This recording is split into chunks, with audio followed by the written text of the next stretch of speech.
Hidden beneath Warrington lies a forgotten Norman castle, once a fortress of power, now a story waiting to be rediscovered.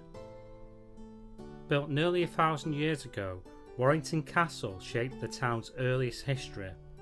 Though its walls have vanished, its legacy remains in the landscape and the stories we uncover. That's where the Warrington Castle Collective comes in. We're a community-led project bringing the castle back to life through events, archaeology, digital storytelling and the voices of local people. Join us on Saturday the 13th of September at St Elphin's Church for Heritage Open Days.